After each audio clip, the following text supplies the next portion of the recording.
নমস্কার, আমার রান্নাঘরে আপনাদের সকলকে স্বাগত জানাই। আজকে আমি বানাবো মরিচ কাতলার ঝোল। মরিচ কাতলার ঝোল বানাতে আমার এখানে লাগছে কাতলা মাছ। কাতলা মাছটা আমি ভালো করে ধুয়ে এখানে নুন হলুদ মাখিয়ে নিয়েছি। লাগছে লম্বা লম্বা করে সরু সরু করে কেটে রাখা আলু, হলুদ গুঁড়ো, কাঁচা লঙ্কা পেস্ট। কাঁচা লঙ্কাটা আমি একটু বেশি করে জল দিয়ে পেস্ট করেছি এখানে, যাতে আমার মশলা কষানোর সময় আর জল না লাগে।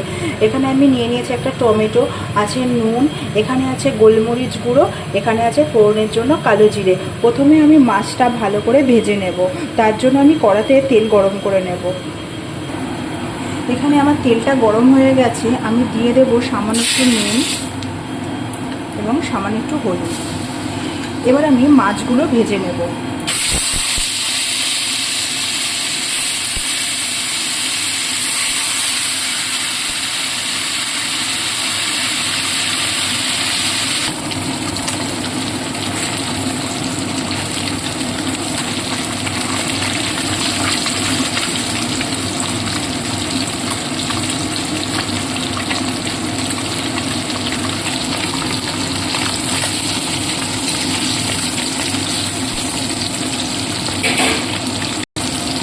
মাছগুলো আমার ভাজা হয়ে গেছে, আমি এবার তুলে নেব। মাছগুলো আমি খুব কড়া করে ভাজবো না, যেহেতু আমি মাছগুলো ঝোলে দেবো। কড়া করে ভাজলে পরে খেতে ভালো লাগবে না, ছিবড়ে ছিবড়ে লাগবে।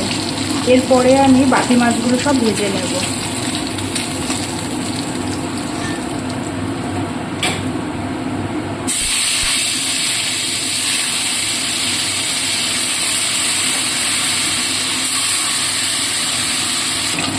মাছগুলো আমার এখানে ভাজা হয়ে গেছে, এবার আমি মাছগুলো তুলে নেব। এবার আমি কড়াতে কালো জিরে ফোড়ন দিয়ে দেব।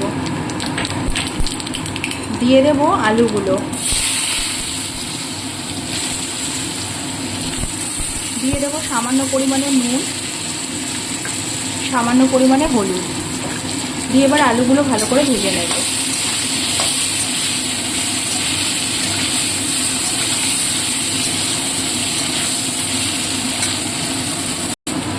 আমার এখানে আলুটা খুব ভালোভাবে ভাজা হয়ে গেছে। এবার আমি দিয়ে দেবো কাঁচা লঙ্কা পেস্ট। কাঁচা লঙ্কাটা আমি এখানে খুব ভালো মতো পেস্ট করিনি, একটু গোটা গোটা রেখে পেস্ট করেছি।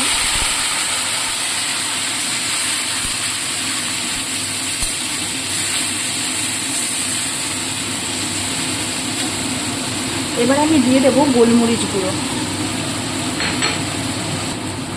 গোলমরিচটা আমি বাড়িতেই গুঁড়ো করে নিয়েছি, আপনারা চাইলে বাজারের কেনাও ব্যবহার করতে পারেন। দিয়ে দেবো এবার হলুদ গুঁড়ো।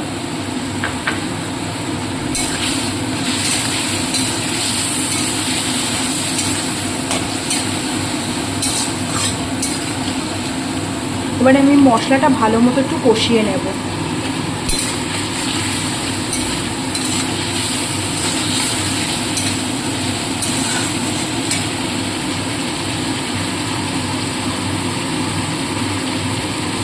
রান্নাটা যতটাই অল্প উপকরণে হয় ততটাই রান্নাটা খেতে স্বাদ।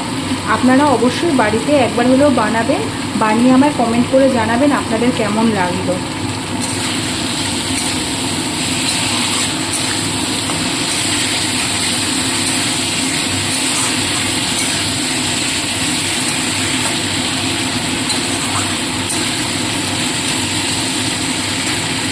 আমার এখানে মশলাটা কষে এসছে, আমি এবার দিয়ে দেবো পরিমাণ মতো জল।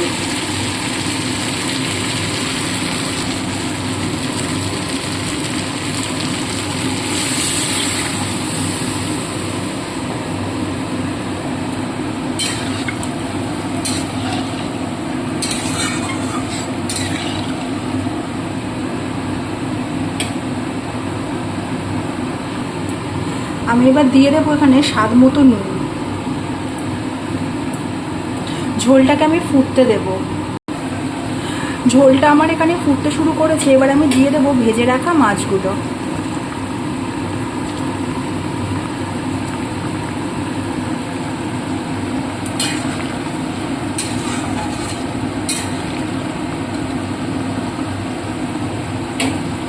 এবার আমি দিয়ে দেবো কেটে রাখা টমেটোগুলো।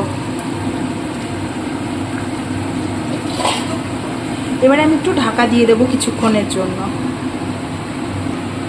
এবারে আমি ঢাকাটা তুলে দেখে নেব।